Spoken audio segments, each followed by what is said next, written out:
Hi, my name is Arlene Zeichner. I have an esteemed group here of DRM's professionals. But the real question is, what is DRM? You know, to me, it's kind of like the autism spectrum. It's super distribution, it's conditional access, it's content protection. It's so many things, I really can't keep track of it. Hence, what Steve Christian, who's one of our panelists, helped me with. We created a DRM value chain for those of you that are not already in the business. But whatever it is, we know it's inevitable. It's like death and taxes. Consumers like me hate it. It's a pain. It's actually a disincentive. I think that's been brought up many times today. It can enable a business model, but consumers don't really want to adopt it. So we have a bunch of panelists here that are incredibly smart. They have PhDs, and my question to them is basically, why isn't it done yet? And they've all agreed to answer a series of questions regarding this. Let me introduce you to them first. All the way to my extreme right, we have Randall Crockett. Randall is Senior Vice President of DRM Networks.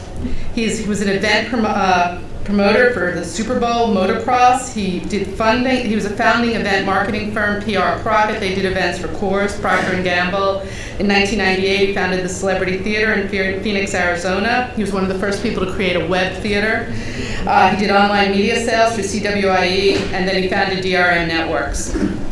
To his left is Kevin English. He's Senior VP for Satyam's Media and Entertainment vertical business. He lives in Virginia.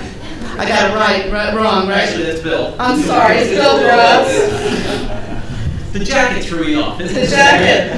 My nervousness threw me off. Bill Grubbs, he's the Director of Media and Entertainment for Savvis. He has over 15 years experience in the architecture and delivery of broad-based media solutions. In the past, he worked for WhamNet and EDS. He has experience in solution engineering and expertise in the media and entertainment industry. The next person is Talal Shamoun. He's CEO of Intertrust. He joined Intertrust in 1997. He was made CEO in 2003. Previous to that, he was a research scientist at NEC Research, where he specialized in content protection and management. Now we have, I'm going to get this wrong again. That was good. Now we have Kevin English, who's SVP of Satyam's Media and Entertainment Vertical Business Unit. He lives in Virginia, and he has global responsibility for all revenue-related activities, client relationships, market-facing activities, and industry solution offering.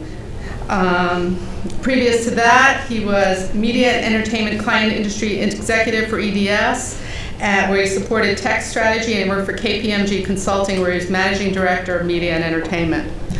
Following that, we have Rob Logan. Rob Logan is CEO of Content Guard. He has over 20 years of experience and basic research expertise in the fields of media technologies, consumer electronics, enterprise computing, and human performance. Previous to that, he spent 13 years at Thomson.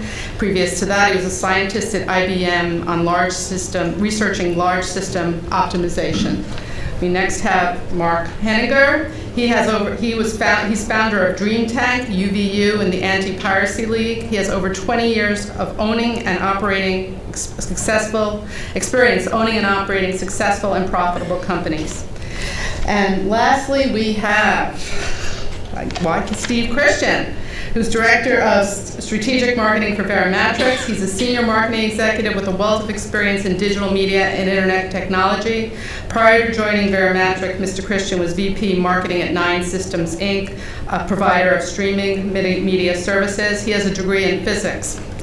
So I'm completely in awe of all of you, and I'd like to open the questions asking Mr. Grubbs, is video a game changer? Will the video DRM market be any different from the audio market? Well, I think one of the differences is that audio distribution started online without really DRM, and that kind of let the cat out of the bag. And from an audio perspective today, people are used to burning out to traditional media, which they of course lose the protection. In a video environment where you've got a little bit more closed systems, people aren't used to burning the video they purchase out to DVD. You do have a contained environment that still exists, where you can provide DRM through the life cycle, assuming that the devices that the consumers want to use all have a common, consistent standard. But are we going to have just one dominant DRM as we do in the music business, or are we going to have something that's a little, is Apple going to own it with ITV? What's going to happen, That's the $1 million question right now. I think that you have to have a combination of devices that the consumers want and content that people want to deliver in a standard that they want to for it to be successful. Well, and there's also a point that too, that it's a free market. So again, this is an interesting debate that you constantly hear that can't be resolved by anybody on these panels. I was at the Berkeley Law Conference a couple of years ago, and this was the constant talk the entire time of which DRM strategy and which process is going to end, are going to be the winner in the end. And the reality of it is it's not our decision; it's the consumer's decision. And so that consumer will decide which systems that they're going to accept and what they're going to be able to consume on a broad basis. And currently, right now, I don't think the consumers have yet made that decision. It's the same basic problem you have in any format evolution. The DRM and electronic delivery is the same type of format evolution that you've had through cassette tapes or LPs to cassettes to CDs. You're seeing it, you saw it with Betamax and VHS, you're seeing it with Blu-ray and the other HD DVD standards. And all these types of things will sort themselves out in the market, or if they don't, then they won't succeed. Well, then my question to the panel is, maybe Mark Henniger, you can help us with this. Who is going to drive change in the market? Is it the consumer, or the business owners, or like legal issues? It's a combination of all of it. I think it comes down to the consumer on the first and foremost. I think in another one of these panels we're discussing the DVD John, the guy who's cracked the Apple FairPlay. Apple's kept a closed system for a few reasons. Number one, they'd like to keep a private format so they can keep some sort of accountability for the music companies. But there's consumers, if you want to put something on iTunes, you can't protect it. And so as a musician, I was talking to a musician, he's like, I want to be able to protect my music, and I can't. Well, here's a guy that cracked the FairPlay, not like that's any tough thing to do. I mean, he can pretty much crack anything.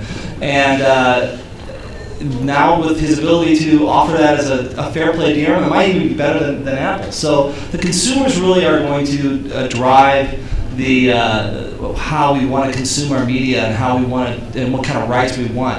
And I think that the content owners are taking, we're in an interesting time right now because the content owners are going, well, this whole YouTube phenomenon, I don't want to sue them. I know I can. I know with Napster, you kill the head, the body dies, so they sued the Napster and killed them. So that music found another format, Azurius, BitLord, and all the other formats. So, but they want to protect, but now they're looking at it going, hey, this offers an opportunity when somebody like Lonely Girl 15 has 15 million people tune in, and that's better than what ratings I got on my ABC show at 7 o'clock. On any given night, that's something to look at. So. But one of the things we can think of with the content owners is they're all resisting Apple. They do not want to put movies on Apple except for Disney for obvious reasons. So what if Apple's solution to video is so much better as their music one is? It'll be adopted so much more rapidly. How is if the consumer will drive the market towards Apple, towards a closed system, towards one that can't be?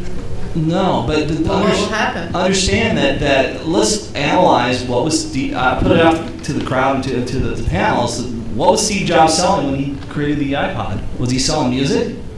He's selling the iPod. That's right. So he's kind of said, look, even at the 1.x billion songs that have been sold out there, that only accounts for maybe 20, 25 songs on any person's given device, and there's 80 gigs on there.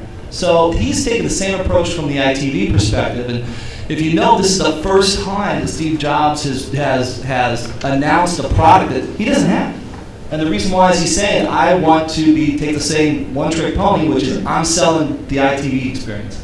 So you can put on whatever you want. If you want to use my DRM and my iTunes to manage it, great. It becomes an ease and accessibility issue than a piracy or a lockdown situation. Yeah, and that gets another consumer-driven piece as well, because this is not a new concept. I mean, MovieLink has been out there for a long time, selling movies, full-length movies. Download music services have been around since the mid-'90s, and so, of course, peer-to-peer distribution's been around for a while as well. People have been buying music. The portable player, which came out by Creative many years before the iPod, has always sold well, but never as well as the iPod. So all this stuff was there. There's 300 devices being manufactured by 60 different manufacturers on the Windows side that are placed for sure devices. There's some 6.5 million titles available on various Windows-based websites. but yet 80% of the market through iTunes. So again, it goes back to that consumer adoption. Let's not forget that there's a multi-billion-dollar industry involved in delivery of digital video all over the world, which is protected by systems that no one's ever heard of, right? India, Sodexo, Nagra. I mean, so the protection of content isn't necessarily a big deal. And that's a huge. It's the convergence of that protection across devices. And that's the tip of a very important point, which is, I mean, the vast majority of the human population don't use computers to entertain themselves. And there's congressmen that do in a different way. But, so the iPod is still, the whole iTunes distribution model is still very experimental with respect to like mass market phenomena. So it's, you compare the number of iPods sold, number of TVs sold, you compare the performance of most computers, the performance of most consumer electronics equipment, you'll notice that the claim that Apple owns anything is like saying the Wright Brothers Airplane Company owned aviation in like 1919, compared to what's going to happen over a period of many, many years. I'd just like to pick up on that thought. I mean, I think The congressman thought? I'd like to run for Congress if you don't mind. No, but I think the point is well taken that Talal and everyone else is making. I mean, I don't know what iPod's actual penetration is today, but it's probably in the 60 to 70 million unit range. And you've got an industry. I mean, follow the industry, follow where the consumers are. You've got an industry in the mobile phone space putting out 800 million units a year. When we look at the volumes, we see that there's over 500 million units that are enabled with DRM. And if the industry, they seem to be coalescing to some degree on OMA, it's somewhat debatable, but if that industry begins to pull itself together as a cohesive mass and is deploying digital distribution of content to these platforms in the volumes they're able to produce, Apple doesn't stand a chance. And so I think the economics will drive that. And coming back around to one of the other comments, I mean, what drives interoperability? I mean, in this case, I don't think all the companies involved can drive it themselves. I mean, they can't all get along. There's vested interests, and you see that in the operating system, we don't have to look far. There's Apple, Microsoft, and Linux. Credit cards, to use a kind of a crazy example, there's 3 primary: MasterCard, Visa, and Amex.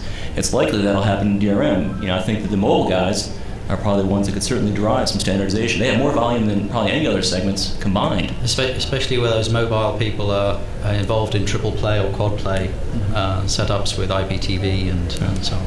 Because that makes for a common interest, a common platform that can drive that. So. Well, and interestingly enough, these are statistics that you don't hear about, but since we're kind of the, I don't know how you would say this politely, Bill, kind of the center of the adult industry, because we process for about 75% of the adult sites in the world, and we see numbers that aren't publicized. And so those numbers of download for video and DRM protected files, and the sale of those files, the money that's being spent online, the $6.5 billion a year being spent to purchase this content.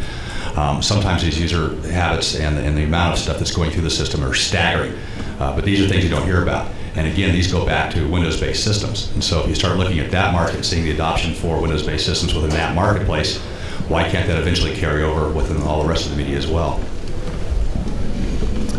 Okay. When will we have a transparent DRM? Truly transparent? Truly transparent to the user, just plug and play, like you turn on the TV or the cable system. I mean, you already have it. I mean, Windows is transparent, the DRM is transparent, there's tons of transparency. Well, she's about interoperability. I'm talking about transparent interoperability, not the DRM itself. Well, Windows is transparent interoperability. If you stay within the Microsoft environment, you have, people can make... Yeah, the lack of transparency comes in how you build your interface with the consumer.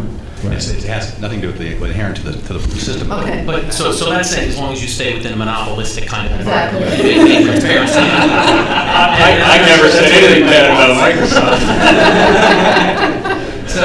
So I think if you look at any industry, if you look at a monopolistic position, any new industry began in a monopolistic position, whether you're talking the railroads, the banks, and we're certainly seeing that in this industry. So transparency is going to be protected by the person who has the biggest piece of the market share right now. And I think we're clearly seeing that, right? You see it in iTunes, you see it in others. Over time, the consumers will change that. And they'll change that by either demanding better service or better business models, or someone will figure out a way to begin to erode market share over price or functionality, and it'll happen a little bit at a time until you hit a tipping point. Right. But true interoperability only happens when you get to common standards or encoding protocols around ingestion, distribution, viewing, And I think most people would agree we're a long way from that right now. Well, I have two questions. The first one would be, given that we have a monopolist, and that monopolist has just gone into making little hardware devices and also announced that it's making its own chips for its Xbox instead of relying on the old Wintel conspiracy, how do you feel about that? I mean, is the monopolistic position going to be reduced, or is it really just going to be increased? I think time will tell. I think it will initially be increased. It's as long as Apple will continue to match the technology capability with their marketing capability and create the buzz in the market, they'll continue to be the first choice that people go to, at least in terms of portable music players. And I think what you're going to see is a shift over time to different types of consumer devices, and the point's well made around the cell phone. One of the challenges there is a lot of these innovations and a lot of the market exists in the US, where our cell phone networks are not nearly as advanced as those are available in the other parts of the world. Unfortunately, a lot of the money is here, a lot of the investment is here. So you've got a bit of a disconnect between what's driving the market, the money that's available, and the results that you're seeing. But over time, I think you're clearly going to see that market will be reduced. But initially, I think we should expect that they're going to increase their market share, Apple specifically. Do the other panelists agree with that? I got confused. Which monopolist are you talking about? I was talking about Microsoft and Zoom. That's what I thought you were talking about. Xbox, but See, it's the Wintel thing that was the clue there. But, yeah, well, Intel's. Look, I think Microsoft is easy to use, right? So if you're distributing content in IT environments, people get going with Microsoft technology. I think some of the points you raised actually with respect to Apple apply to Microsoft as well, which has to do with the fact that Microsoft's doing some stuff in the short term that's not consistent with their platform approach. Zoom being a good example, simply so that they can sort of take Apple head on in this sort of bundled approach. But monopoly or not, I mean, most consumers who steal or buy content don't really worry about like the DOJ action against Microsoft. They just want the shit, right? So Microsoft makes it easy to build devices and to distribute content to computers. I think where all of this breaks down, including Apple, is when you start getting into device environments. Someone was talking about triple play earlier. Another buzzword for that is IPTV. Microsoft's investing billions of dollars in IPTV platforms right now. So are all the major phone companies that Rob was talking about earlier. When you start moving off the PC and you start looking at distribution environments into the home, then I don't think Microsoft does have a monopoly position in that environment. I don't think Apple has any form of position in that environment. It's quite speculative. At that point, they're dealing not just with the traditional CE companies who are typically followers, but with the network operators and the service providers. And the point that Rob made earlier is a really important one. These are the people, I mean, they came from monopolies. In some cases, they still are monopolies in a lot of geographies. These are the people who are used to driving, spending the billions of dollars required to lay the fiber and build the cell towers and order the set-top boxes and the phones and put them in consumers' hands. And these are the people who actually spend the hundreds of millions of dollars and the billions of dollars when this stuff doesn't work right. Well, but as I understand it, NDS underlies a lot of the Sky and DirecTV technology, but also AT&T has a Microsoft OS. So there isn't Microsoft kind of extending what they're going. I'm talking about the quad player. Yeah. So in those particular operators, that's true. Yeah, right. But there are thousands of other operators around the world which are employing different kinds of systems, as you mentioned, NDS and Ditto. My own company's systems for security on mainstream, high quality, high value studio content. And it turns out one fly in the ointment about Microsoft's monopoly is that the studios don't really like the Microsoft approach to doing this stuff. They don't like the Apple one either. They don't particularly like the Apple one either. So they're much more comfortable with the companies that have been protecting their content or attempting to protect their content for previous generations of distribution systems, and that's where things are meeting today. Is the consumer electronics devices meeting the digital TV broadcast devices. That's the barrier that you have. Well, I think we're seeing a lot of experimentation with the Microsoft platform. I'm not sure. I agree with you, Steve. That I think at least what I'm hearing as I talk to people is that Microsoft is easy today, but we're afraid to get too attached to them because we don't want to be dominated by Microsoft much in the same way the PC space is. And I think the industry will adopt at a certain level, but I think they won't go the full range because they are concerned about loss of a choice in vendors, effectively. Yeah, they will, I think, try and support an environment where there are multiple multiple valid DRM vendors, just to avoid that kind of situation. But just to be clear, though, network operators and service providers aren't as frightened by technology providers as traditionally retailers or a lot of people in the creative industries are. Right.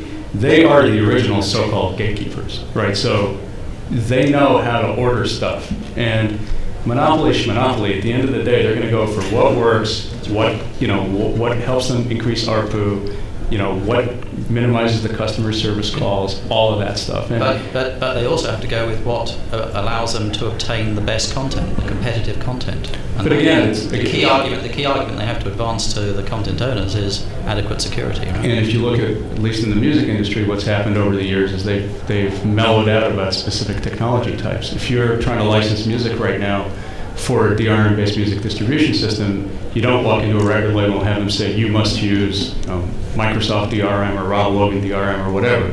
They go, your DRM must follow the following list of features, and if you meet those features, Merry Christmas, have some music. And again, service providers are very good at licensing content, the same way that they're very good at acquiring technology. And it's not always pretty, but people at the content companies who deal with those guys are tough too, and it goes back and forth, and they both sides exchange value to get what they want.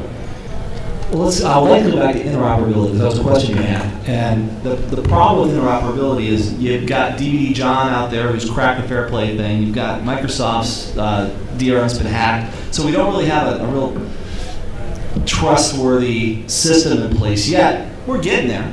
But that needs to have a better foundation before we start seeing some transparency or interoperability with whether it's Coral or Marlin or the OMS, the Open Media Council. Yeah, is that what's called Open Media?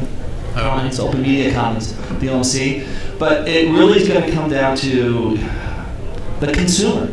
The consumer is going to dictate at some point what they want. If you take an example of, let's look at Google or YouTube. Flash video was nothing 2 years ago, a year ago, and now Flash video is the de facto standard. Every studio's like, got to have it in Flash, got it in Flash. It's not even that secure. There's not really a good security model for it. But everybody wants Flash, so YouTube has dictated a format. And the people who have gone there to 65 million videos are being uploaded every day at YouTube. So they're getting a tremendous amount of uploads in the Flash format. Hopefully we can get them secure, but Flash is the de facto standard because consumers have demanded it and dictated it. Yeah, I've seen the same thing, Mike, on our side. I've never had a single client to me. Yeah, we have like 30,000 clients. I've never had a single one come to me and say we have to have Flash until last 6 months ago. Right. Now every single one of them say we're not going to go with Windows Media, we're going Flash. And you try to explain to them how Flash works, and it's like, doesn't matter, YouTube has it, that's what we want. So Flash is big in the porn industry. Oh yeah, well, yeah.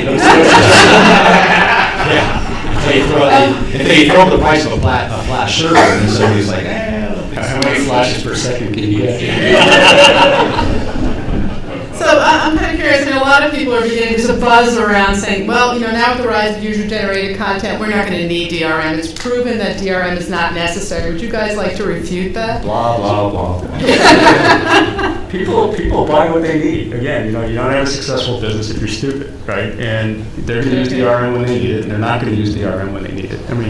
99% of the videos on YouTube don't need DRM. Pictures of people, whatever, filming their parrot. And by the way, there's a portion of those things that are actually stolen pieces of content that shouldn't be there in the first place. But assume those go away.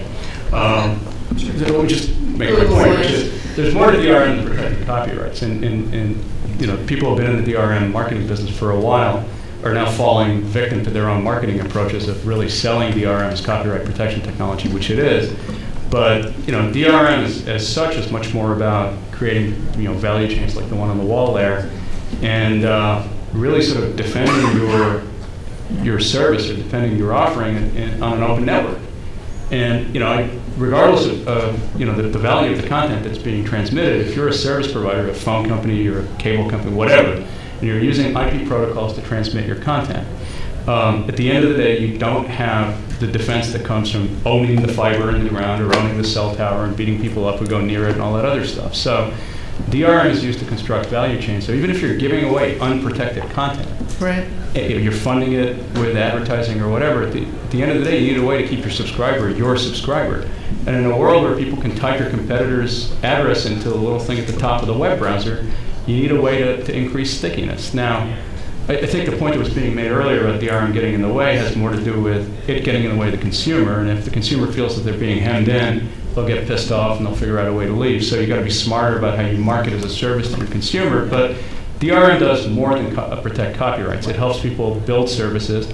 It, indirectly helps them make money and then offer better services and creates a constructive cycle around an economy that exists on the internet. And if people don't think they need that, then they shouldn't buy it, and they should take their chances against the pirates. Talk about the hostile consumer like me, where I look at a Media Home Center PC and I don't really see the value prop for me because I can't really port everything from place to place. Give me that digital media adapter. It's more work than it's worth. I'd rather just go pay another $10 than get another copy of whatever it is in another format. How are you guys going to send the message to the consumer and better educate them? Or maybe it's not your role, being the guys who own IP and develop IP and system integration. But what do you think needs to be done to convince the consumer that DRM, in all of its aspects, is not a bad thing? We need to convince them. I don't think we need to convince them. I think, again, it comes back to the premise of who has the best content and who has the best consumer experience, who does the best at creating stickiness. I mean, again, what we just mentioned was that it's not a method of protection as much as it is a new method of deploying content. We've always looked at subscription-based models as the way to secure your sites and secure your content and to sell online. This is a way to get outside of that basic subscription model, at the same time allow the flexibility of that content to move within that consumer's ecosystem while still staying sticky to that site. So they have to come back and join and maintain their memberships or do whatever they do to that current online process. Sorry, anybody? I don't know too many consumers who I've talked to who have complained that limitations around DRM are preventing them from getting the content they want and using it in the way they want to use it. Now, I think the whole discussion around DRM is being driven more out of the executive suite than it is from the consumer. Format's more the issue here. Yeah. It really is, because one idea, I'm just thinking off the top of my head right now. But move it from the consumer, move the DRM proposition of format, because one thing that the only way you can really get true interoperability, at least right now in this mess, is have your raw format, encode it, transcode it to whatever format it needs to go to, and then apply the appropriate DRM.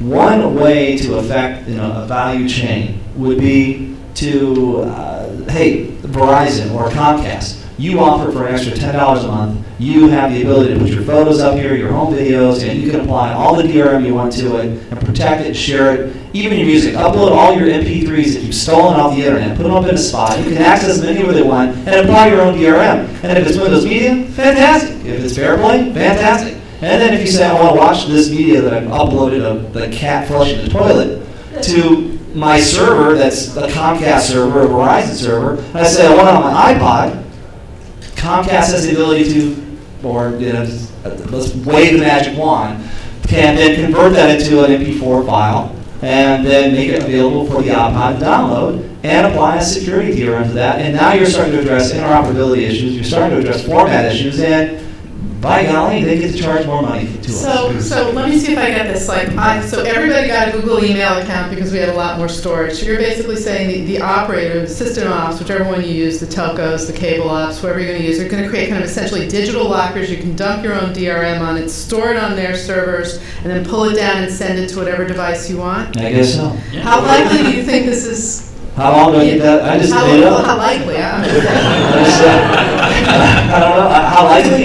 You know what? My life consists of 750 gigs right now. I mean, if I slice my wrist if I lost my drive, so I back that up, 20 times a Sunday, and go to my PC to log in and use folder share, Windows Live Server, which is great. It's free. Folder share logs all your stuff together. It's great. But if I could have a digital locker, not like an iDrive or something that I can access, it's my spot that comes on my bill. I'm free thinking right now, and I could put that up there and say, all right, I want a Windows Media file at 128, 384, 768, and I want a my DVD that I want to be able to burn a copy of and store it online digitally because I have 4 gigs of space and I want to be able to watch it on my iPod. Yeah, I'd pay extra money for that. So why doesn't it happen? Well, I think it is happening. I think it is happening with people who are offering multiple entertainment services, particularly the triple play and quad play. Exactly. I mean, if you're happy to live with Google, perhaps you'd be happy to live with Verizon or another supplier who would be able to do your TV, your phone, your internet connection, and your mobile phone, and also offer this locker service, this multiple format locker service. And if you're happy with that, and you're prepared to continue to pay the subscription to that organization, then I think that's a pretty workable model. Let me see if I understand this fantasy. Does the service provider in this case keep all formats in the sky and download them, or do you transformat it like in your house? It's technically feasible. Because if you want to transform in your house, I recommend buying a PS3 because those are that's the kind of muscle you need to build out that stuff. And if you're downloading stuff, you're gonna have to sit there and wait a long time to download like movies and videos. Like every time you change. It's expensive to do that. No, I agree it's expensive. But very expensive. I'm not saying that's fact. But if I could pay for an extra $50 or $100, and I know that every month I've got 500 gigs of storage, and I can put up there whatever I want, it's a storage, and it's broadband connection. I mean, it's not like I'm utilizing or I'm consuming that instantly at one moment. I'm saying, okay, let's give me the transcoding services available to me at my house. And now upload it, so now I can download it through my wireless device, watch it on my cell phone. So now we're doing this, and if I Verizon, great. Okay, so your Verizon, Fios, I looked at the numbers yesterday, by the way. Yeah. They passed 5 million households. They have 100,000 subscribers. We're not talking about the mass market here. No. How are we going to get the mass market to adopt this? Fiber to the home on that side. Well, that is fiber to the home. I want to jump those markets. I want to jump something real quick too before you consider this term. The term likeliness does not really apply to the internet in the first place. I mean, it's almost like saying safe skiing. Likeliness wouldn't detect that Second Life would be selling $500,000 of virtual real estate clothing every day. That was not likely. Right. Likeliness was iTunes selling for $1.5 billion. That was not likely. And so you can't predict likeliness. You just got to throw it out there and kind of see what happens and then follow that direction. Okay. But I think on likeliness, I mean, at the end of the day, Mark made the comment that it's really about the consumer. I mean, and there's been, we know what the consumer wants. It's pretty clear. I mean, they want super distribution or peer-to-peer or whatever you want to call it. And you're starting to see some unusual models develop on the internet. And I think that we don't know what they're going to be. We can't imagine. But what we do know about DRM is people have pigeonholed it as, copy protection or conditional access or something slightly better than that. But what DRM really provides is actually, broader. If you look at the concept of a rights expression language, be it, ODRL or something else, doesn't matter. These rights expression languages allow people to enable super distribution for a consumer, allow a consumer to participate. If I send my music to Talal, he likes it, he listens to it once, and he buys it, and he gets a little, I get a little bit of something from the studio instead of paying Google or Amazon or somebody.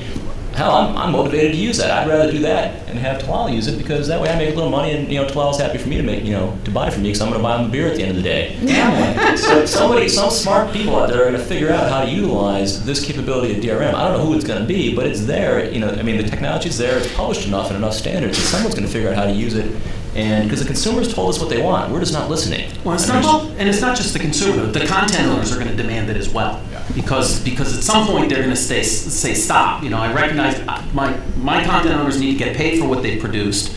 We're not going to allow unlimited distribution. The technology is catching up to the point that I don't need to tolerate the unlimited distribution or the unauthorized distribution of content. So there's going to be an intersection that occurs that the content owner is going to say, forget it, I know the technology is going to support it, give it to me. And it's going to be even driven stronger, I think, in international markets. When you look, you want to put your content in China, well, 90% of it's going to get stolen the moment it goes in there. I'm going to have DRM before I ever release anything there. If I want to go into the Eastern Europe, former Soviet republics, 75% of the content there, depending on whose numbers you listen to, is stolen. I'm not going to put my content there unless somebody can protect it. So I think as you look at an ever-expanding business model, the content owners are going to become increasingly demanding, and as the technology moves up to match that demand, you're going to see the content owners force the hand of the consumer. If you want it, you got to follow these rules. And I'm sorry. go ahead. And I was going to say, they're probably going to demand a little bit more than just traditional DRM as well. They're probably going to demand things like watermarking and other ways of keeping content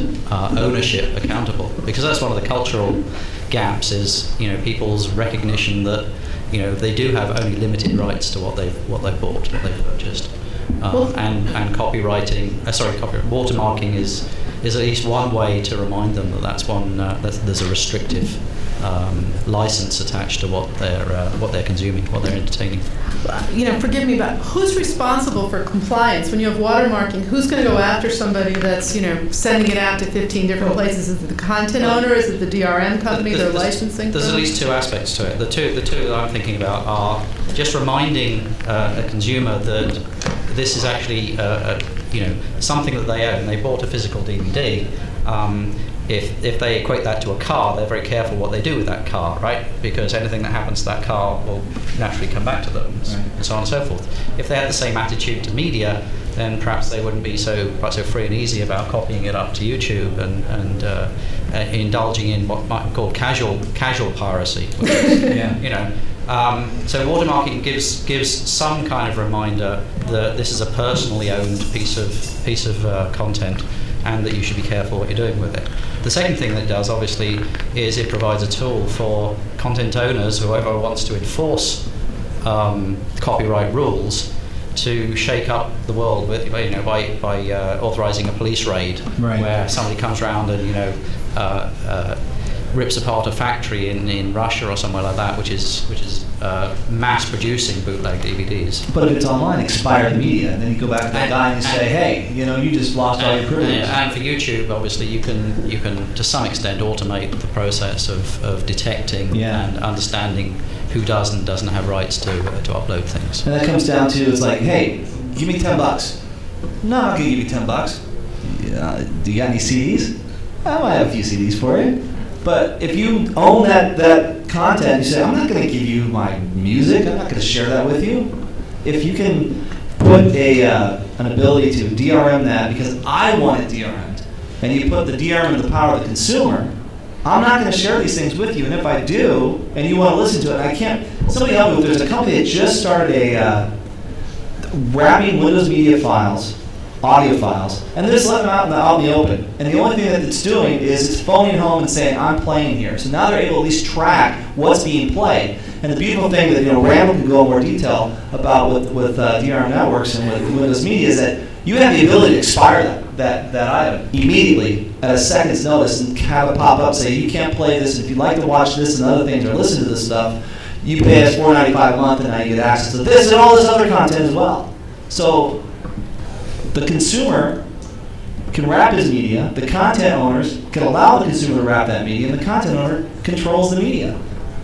And what company was it that's doing that with the Windows Media file? We have actually quite a few working with us right now on the peer-to-peers. You're talking about the peer-to-peer systems? Yeah. I'd say probably 75% of my licenses that go out every month go out on peer-to-peer systems. They do exactly that. They viral the peer-to-peer. They don't put any protection. They put protection on it. They don't put any consideration associated to those rights. They just open the file up, phone home. They let it virally get out there. If it gets to a certain point where they watch their license count, they suddenly hit 1 million licenses or whatever, then they throw the switch. When they throw the switch, now they're going to get consideration for that. They're going to say, pay me 99 cents, give me your email address, go to this tour page, read this ad, whatever. They're going to ask them to do something now for those files, and so it's very common practice. Yeah. And actually very productive practice too, because these are going out for membership sites, and they're watching that traffic because at the same time they're dropping cookies into these users' computers. So when that user goes back and joins that website, they know where that user came from. So they know that it's very productive. The conversion rate is about 250 to 1, which is very high for traffic on subscription-based websites. Yeah, and explain in further detail, because what they're doing, at least from the adult perspective, if I understand it correctly, is they have the clips they're putting up there that these content owners have. They wrap it with the DRM rights. They just let it live out on the web, and then they put all the metadata, which we haven't talked about DRM and metadata, but they put all the metadata in there. When someone does a search for whatever it is you'd like to see, and that gets pulled down, they're watching that content, it pops up a window, and now they're enticed us to watch. And you're saying you get about 250 to 1. They're actually creating metadata engines now on these servers that are deploying this too. They might only have 5 files in that server, but the metadata is almost limitless, and they'll have everybody you're looking for, and whoever you're looking for Jennifer Aniston, you're going to get 1,000 porn videos. and even though she's not any of it. So these metadata generators that are sitting behind it, they're constantly pumping out information for whatever goes up there, and so they've gotten very sophisticated at it. But again, it comes down to the bottom line is, are they making money at the end of the day? And yeah, you damn betcha. Yeah, take the pink out of the pixel, and it does produce profit. Wow. So as a consumer, let's say I look up. Take the pink out of the pixel and you produce profit. Let's say as a consumer, I look up Jennifer Aniston and I do go to these porn sites and I don't want to. Is there a way I can have a DRM protected on my end as a consumer, where I can employ it to protect me from all of that? Actually, I think that's an interesting extension of the idea that you put the DRM in the hands of the consumer, because one of the traditional uses of content protection technology is to create mechanisms somewhat like the V-chip, to protect children from seeing content that's inappropriate. And you've got to have the same kind of security mechanisms in order to force that kind of ratings protection as you do to protect revenue. So there's a lot of reasons why this is actually a good thing for consumers, and not necessarily we're not all the bad guys that you're painting us. No, I'm just trying to create a little intention in the audience. One of the things we've talked about inside our group is that it seems that DRM would be great for your family photos. I'd like to put my family photos on my web so that my family can see it, but I don't want everybody out there seeing my pictures of my kids playing whatever they're doing. That's just not right. Right. So, but it's okay on MySpace. That's what's interesting. Arlene sent an email to me, and I kind of went on a rant. Don't go on a rant here. But something's gonna happen, and unfortunately, I don't want to say it, but they have on MySpace, kids are telling them where they live, where the rooms are, who their friends are. It's such a place for people to go and stalk, and it's going to take one moment when something happens that's horrific, that all of a sudden the kids right now have all this free love about MySpace and just about social networks. They're going to go, whoa, and they're going to want control of my photos and my videos. When they go out and try to get a job. There's a counter side to this. There's a counter side to this too, though. And yes, DRM is great for protecting content, protecting the copyright owners, but it also can become a wall to those copyright violations. If I have consumer-generated content and it has copyrighted materials in that consumer-generated content, with DRM, it makes it harder to find that content. It makes it harder to see what's in that content itself. That content can be distributed and freely generated, sent out, whereas no longer actually protecting the copyright is in fact protecting that person's violation of the copyright. So in essence, there are, with user-generated content, there are some pitfalls, and I think it's just a matter of time before YouTube starts having more problems with copyright issues, as well as a number of other people. A lot of my clients who have actually shot their own content, but they have the radio playing in the background. Well, that's a copyright violation. So those fees to have BMI or wherever else the case may be aren't getting paid. How about are any questions in the audience? Oh God, dead silence. It's the end of the day. You've been to 3 DRM panels in a row and you're burnt out. No question? Oh, come on. Right. We answer them all. Come on. I think some people might want the URL of your customer.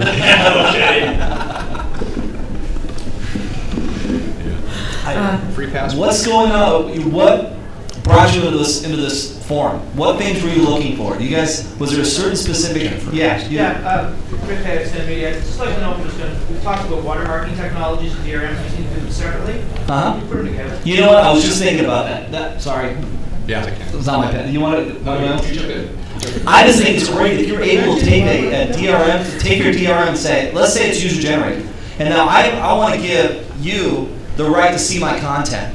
And so now that you have access to it, I create a special watermark for you that's back to me, so that I as a consumer know that you share it with him, but I don't want him to see it.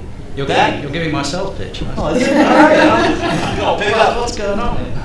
No, that's precisely what Verimatrix does, is to combine those two technologies together, so that you have on one end of the system encrypted video, and the keys managing the rights to be able to see that encrypted video, and at the other end you have watermarked unencrypted video. So a stamp that is created from the unique characteristics of the set-top box and the place, the time of viewing, and that mark can cross the analog hold, so that even if you indulge in camcorder capturing or something like that, then there are ways to trace the content back to the time and the place that it was originated.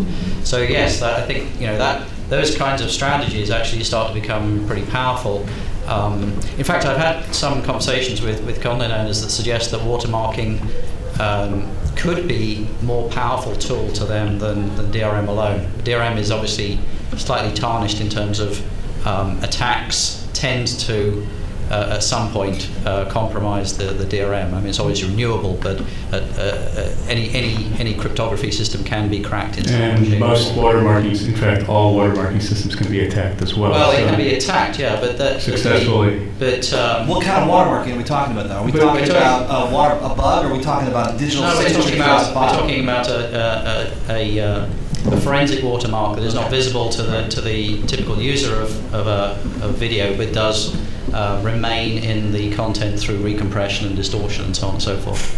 So that's a key technology that Verimatrix offers to the marketplace. And actually, one of the things that is being required, starting to be required by studios for some of the high-value HD content, maybe home cinema type rollouts. So that's kind of next step, digging the moat around HD content as a high value. Well, and that's actually something that a lot of studios and labels are doing in their pre-release content to get around the issue of the not having a single DRM solution. I mean, when music people come out with a pre-release, they want to be able to listen in their car on their CD player. They want to be able to listen to it on the iPod like the consumers are.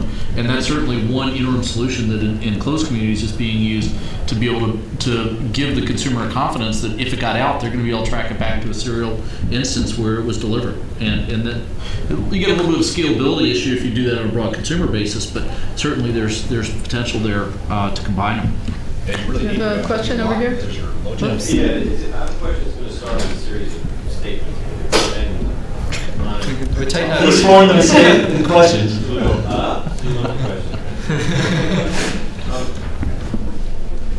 I used to be a big believer in watermarking. I actually burned up millions of dollars invested money in making a watermarking solution.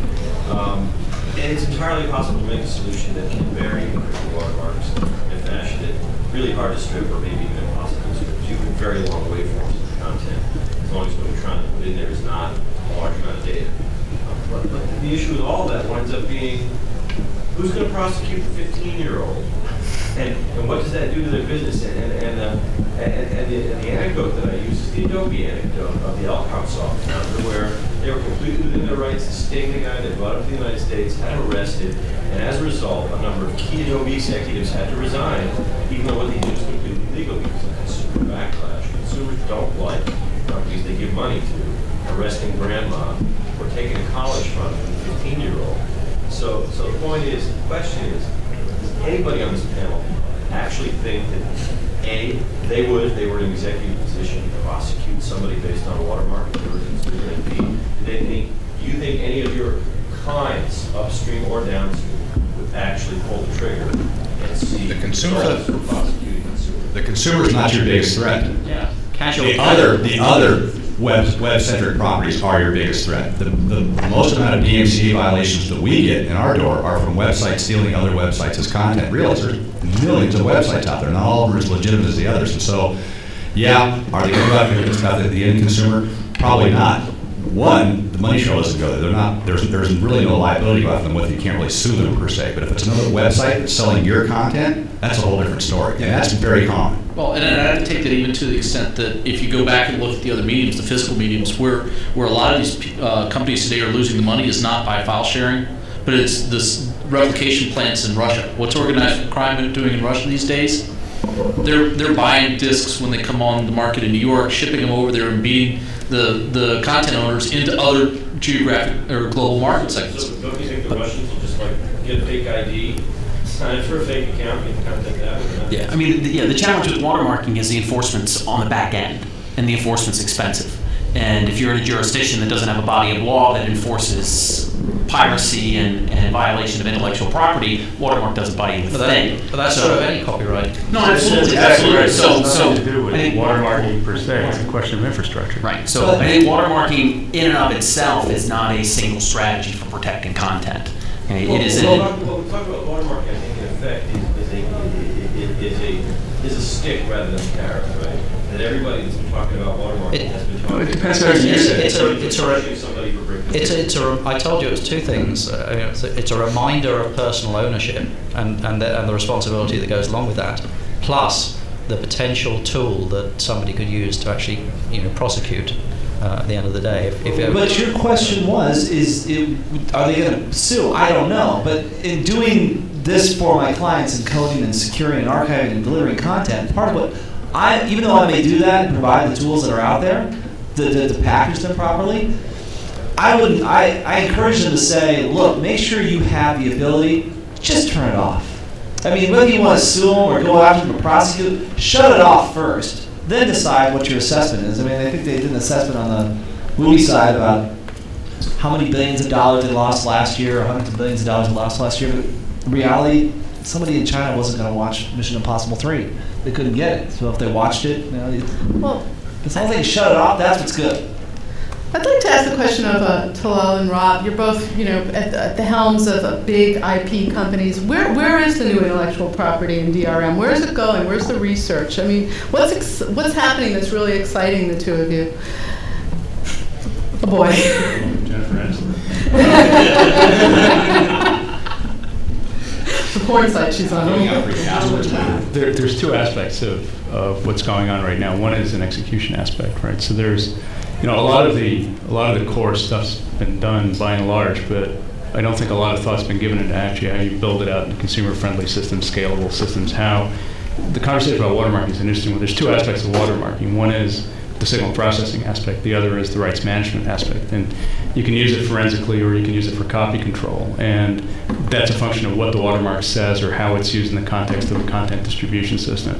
There's also some fairly deep problems in implementing interoperability, not just between consumer systems, but also across the value chain. The kind of content protection, the kind of rights expression you use leaving a studio going to a distributor is very different than the kind of DRM and rights expression you can use going from a service provider down to a simple device. I think there's a lot of thought going in right now into how you actually develop all that stuff and how you really make it invisible to the consumer, how you make these systems work together, how you do the rights expression correctly.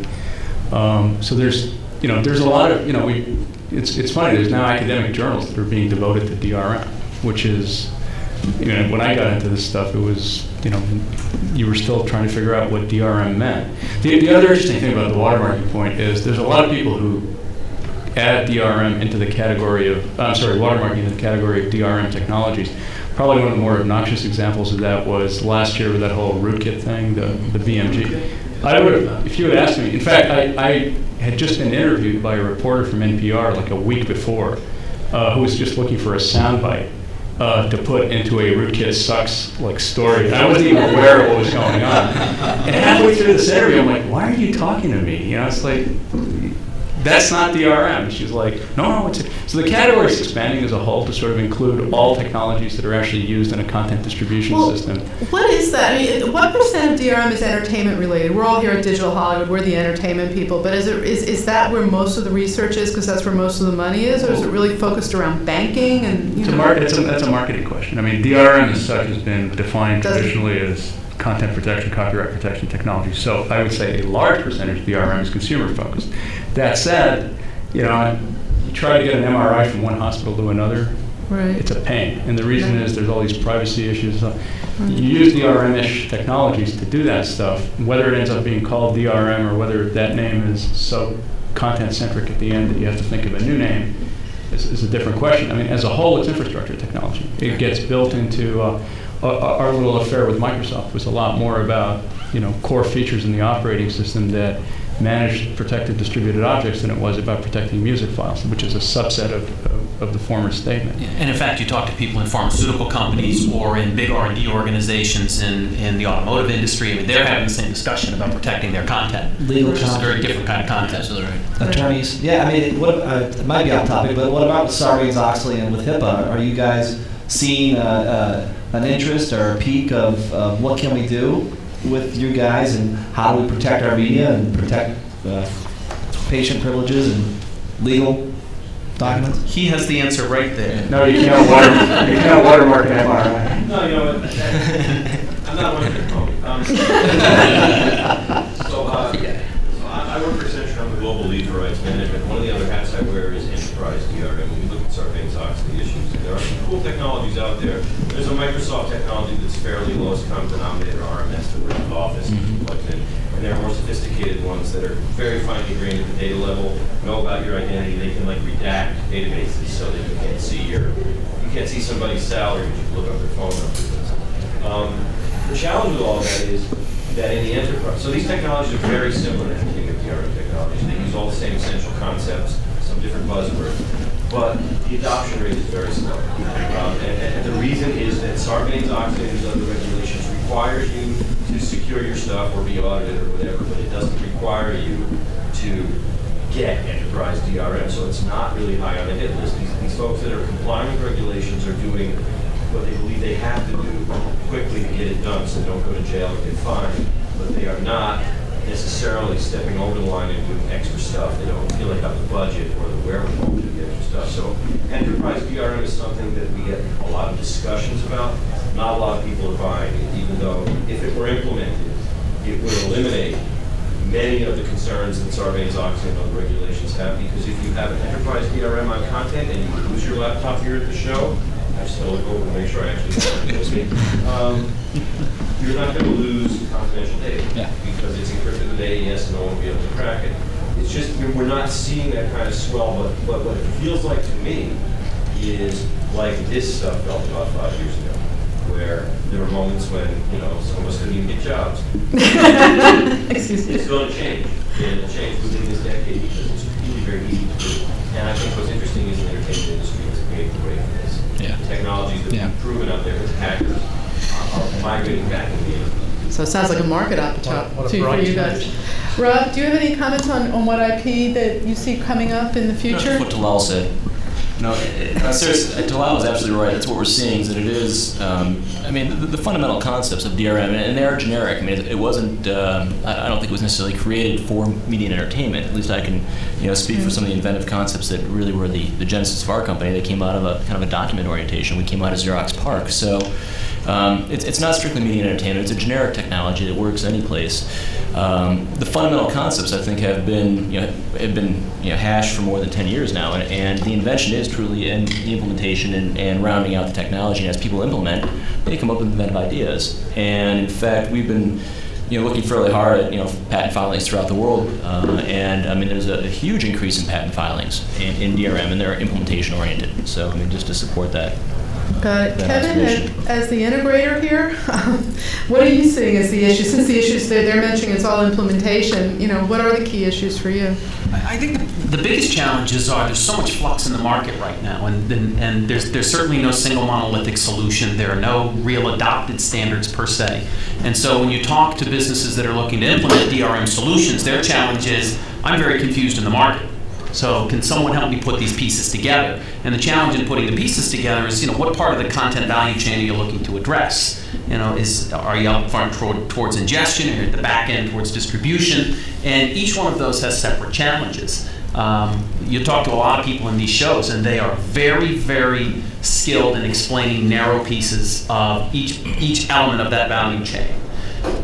What's lacking, or what is not as mature yet as it needs to be, is the people who can take all of those pieces and put them together. And as our customers become more demanding, that job gets harder. And I foresee it continuing to get harder as the technology advances and people demand more from us in terms of protecting their content. Do you see system integration as something that's going to be external, or something that they're actually, just the way internet, when I started on the internet, people had all their internet sites hosted and run by people outside of the actual company, and then they started to migrate them in. Do you see your actual function being migrated into the companies themselves over time? There's a little of both. I mean, we have some companies who come to us and say, this isn't our core business. I want you to maintain an asset library. I want you to manage that asset library, manage the distribution. We'll give you the rules around that. Go ahead and do it. And if they're comfortable enough with that kind of model and they'll release their content out to somebody else, then that works well. That tends to be the exception, though. I mean, most people are looking to bring it in-house. So build it for me, teach me how to run it, and take it over. I think, as you've seen in other areas of IT, that has changed where it's become outsourced and it's gone to other places. Over time, the adoption will increase around, let's just do this as a service. I know it's not a core competency to me. Let me find somebody who can do it for me. What is the life cycle of these DRM solutions? I mean, how many times am I going to have to upgrade and redo everything I have? Is there any kind of pattern that you're seeing? Well, the beauty of it is if you go to a service, you don't have to. Well, exactly. But the question is if you don't. Right. So if you look at some of our clients, they say we want a service level agreement that allows us to do X. The products, I really don't care. As long as the functionality at the end does this, my consumer can get this, and you abide by our rules, that's fine. You know, the folks who are more familiar with the individual products can probably tell you what the development cycles are like. But can you guys address that? Well, I was going to flip it around and say it's not the DRM and the rights management that's the cause of change. It's the consumer expectation of the quality and the bandwidth of the content. What people are expecting, saw 6 months ago was 300K video. Now they're expecting 700K video. Then they're expecting a meg, and that progression in formats, variants, and constant increase in quality puts a strain on the production process. It's not the DRM technology, it's how you decide to publish your content. That's an upsell. And associated with that, MPEG 2 versus MPEG 4, SD versus HD, and so on. I think the thing that makes it hard to predict this stuff is it's a moving target. And you know, the products themselves are changing, the consumer expectations are changing, and I think that when all this stuff got started, people engaged in a typical human behavior, which is to try to turn it into a problem you've already solved before. And that works to get started. In a lot of cases, it works just to knock the problem. But I think what people are finding with the internet is there's so many different opportunities that you know, it's a constantly moving target.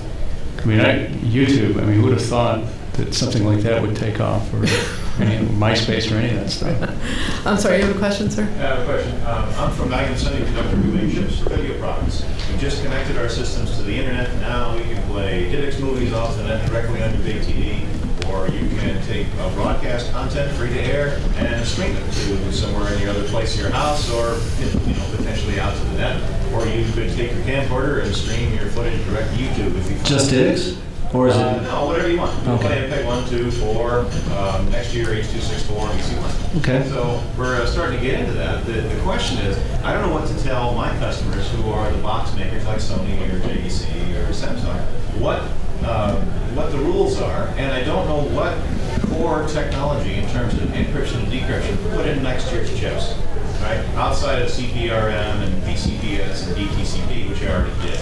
Right. So on the low level, I can do that. And if you really want this stuff to take off, not just to a PC, but to a consumer product, you need to give us at least a little direction so we can provide the foundation, and then you can layer all that, key management and the rest of it on top. So I'm looking for a solution to be able to. We're getting forced in your direction as well. I mean, DHCP, for instance, is something that Microsoft's already told me that look at the challenge and response type of licensing right now as a thing of the past down the road. Start gearing up in the future because we're going to DHCP. We're not going to have this license acquisition system anymore. So in many ways, we're being forced by our own providers to have to move forward because this is what they're going to put forward in the technology. So we're going to have to adopt as well. So as we adopt, obviously you'll be adopting the same way as the consumer market and the technology providers push us. Another thing I could offer on that is you look at yourself like you're a VLC player or your M player, where you'll play everything in the kitchen sink. So you're just doing the provisioning to be able to play a DivX, an MPEG, and HDMI. I mean, that's the first thing. Have complete interoperability with your codecs. Well, and we do that today. Okay. But the real question is, I'm assuming that sometime pretty soon, people will want to go get real, tier 1 type of content off the net, and we're going to need to do something with it. Our systems have these giant hard drives. Mm-hmm. And you can put just about anything on there that you want. You can record it yourself, or you can pick it up from somewhere else. So what's the core base? Is it Linux operated? Is It's there? a Nucleus operating system. Okay. So if you got stuff that runs in C, we can do it. So, but the challenge with the video stuff is you can't do it all in software Right. on a consumer product because it's not fast enough. Right. If you want to encrypt every frame, it's got to be built into the software. Right. So if you're going for broadcast support, or do you have any visions to tap into broadcast content, DVB-CSA is the technology you've got to have. In fact, that's mandated in Europe from next year. So, and of course AES would be the other thing. Well, AES is already there, so if it's that, we'll go with it. I know what it is. Mr. Accenture, you must have another question.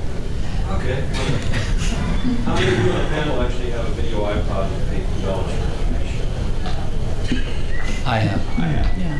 I have a video iPod and I have 6 Windows Media devices, so I'm constantly running them through. We work with ABC quite closely, and initially when we were working with the radio projects, one of the first things that the rest of Disney kind of came back and said, you're going to sell the Sean Hannity show online and charge memberships for people to go listen to Sean Hannity repurposed content. They did, got 50,000 members. ESPN TV goes to a subscription-based website. Suddenly they have 300,000 members. Oddly enough, the strangest thing, and this is probably the biggest problem I have in evangelizing what we do up here, is just getting back to the content or saying, yes, you can sell your content. People will buy your content. So when ABC, when the group that wanted to put everything on the iPod or on iTunes initially with Lost and Desperate Housewives, I think the rest of the world looked at the same thing as being really ridiculous until a week later when they sold 1.5 million copies of a rerun that just had happened 2 nights before, and suddenly now suddenly our doors are getting knocked on saying, you know, what you talked to us a year ago about selling this repurposed content, we need to talk about that again. So the ability to sell content out there right now is there, and people are very willing to buy it and go through the experience. We're seeing that in not just a few hundred thousands, we're seeing it in millions. The basis of my question is really sort of personal. Personally buy the content. The reason I raised the question is that I actually, like a week ago, 2 weeks ago, bought an iPod, and I was going on the trip, and I put a season of Battlestar Galactica on there. Geek. No. That's not fine. I did it because it was not $2 an episode. It was like $24 for 20 episodes, so I was like, it's better value, I'm going to get a plane flight for it. I'm now hooked. I actually just bought a season in advance. So that I find it's an interesting behavior. You bought a season in advance of the Battlestar Galactica because it's coming out. Not the Geek Factor. It's good. I heard it's a great show. So I paid the it's okay. that may not have even been filmed yet. Yeah, you're right. And I'm going to crack at it because I'm looking for other stuff to buy. Yeah. And I know better because I know that's an insane price per episode. Will you get a benefit of getting it beforehand? Before anybody else? No, you're ready to go when it comes out. I got it. Yeah, exactly. The point being that there's a model here in which consumers can fund. There's a model that eliminates many steps in this value chain. I guess there's a question about, how do you feel about that? Does that intuitively appeal to you? Do you think it's actually going to fly? Where people will be bypassing some of the distribution methods and just buying picture content directly? It's an interesting proposition. I've always thought that we're all kind of off the topic of DRM, but at the same time, I looked at Lost and said, here are people willing to, before they put it on the iPod, I would have paid $15, $20, whatever that number is, to watch. They have access to that entire season. $34 for the whole season. What was that for the disc, for the DVD? Or for the site? Right, no, I'm just saying, I would do 2 things. Number 1, I would pay to be a part of that experience that's going on live. This goes back down to windows of time. If I missed it, I'd be willing to pay a one-time fee. I don't know if I want to keep going paying $2 to go and watch every episode of Lost that I didn't download, but I would pay $15, $20 for the whole season, or $40 for the whole season, and I can watch whenever I want and get all the other information back there.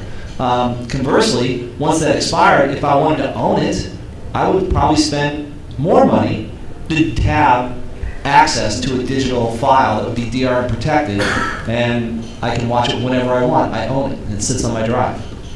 And now they got me for $15 and an additional, 5, 10, I don't know what the number is. It's just call it $5, and I just got $20 out of this person, then I wouldn't have gotten anything out of it.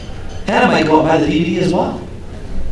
So I try to look at the DRM side as and this whole area as how does it really make the most amount of money, and how do you upsell?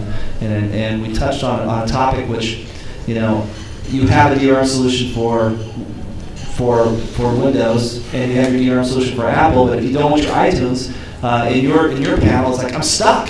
I can't move. So if you want to make that move over, then you have to you can have another opportunity to upsell them more to a transfer fee. So I can go take all the same music that I have in my Apple iTunes library and go to the Zoom platform, and I can pay an extra $20, and now I get all my music transferred over, and I continue to pay my monthly membership or my subscription. I have a really base question for you guys, and I apologize for not knowing it, but how do you actually make your money? Is it kind of the old software per seat, per license basis?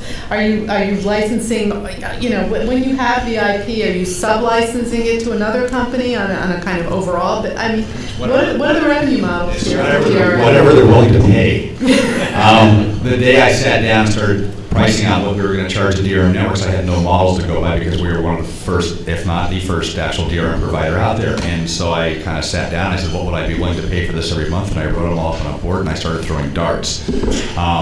I, in essence, started going out and selling it for a certain price and realized people quickly signed up, so I was charging too little. So I charged a lot more, and people started slowing down on what they were charging, so I brought the price down again. So you look at my accounting every month, it's all over the place. I got customers paying $99 a month, customers paying $3,000 a month, based on when they signed up. God, I hope none of them are here. So at this point, I don't think it's really been fully defined yet. Well, what about you, Rob and Talal, that have the IP? How does that work for you guys? So add-on license. So what do? They license it on what basis? Well, it depends on, I mean, we certainly don't follow that approach. But I mean, the patent license is a very peculiar kind of product with respect to services and boxes and professional services and so on. You're buying the right to practice an invention. And you know, it varies from value chain to value chain. It varies from you know, service provider, device maker, and so on and so forth. But you know, we typically prefer royalty-based licensing, which is sort of puts us in an interesting place with respect to content companies, because content companies at the end of the day are licensing copyrights, which are sort of the cousins of patents. And there's sort of your thing about what drops out of that value chain. I was sitting there thinking, well, everything could drop out except for Rob and my part, because that goes straight across everything. Because you know, a patent is a right you get from the government, the same as a copyright, to monetize or prevent people from using your invention for some period of time. And you know, we try to make it easy for people to do this and sort of get out there and practice, because you know, our revenues grow with the market, and that's pretty much it. And, you know, without turning this into a big legal debate. Rob, do you want to add anything to that? Yeah, I mean, our businesses are very similar, so I mean, I'm not going to have a very good response. I mean, you know, what's that? We're identical. Yeah, we're virtually twins, separated at birth. You can tell by the hair. But no, it's very similar. I mean, we go out and talk to all the players. We try to be respectful of the business models. Not every business works the same way. That you have certain sensitivities. You know, like law, we like running royalties as a preference. But I mean, somebody says, hey, I can't do that because we have a corporate culture doesn't let us do that, or something else. We'll work around that. So we're really, quite frankly, flexible in the marketplace, and it depends on the segment. Segments behave differently and have different business models. So we adjust as we go. Well, I think we're at the end of our panel here. I want to thank the panelists for their astute remarks, and thank you all.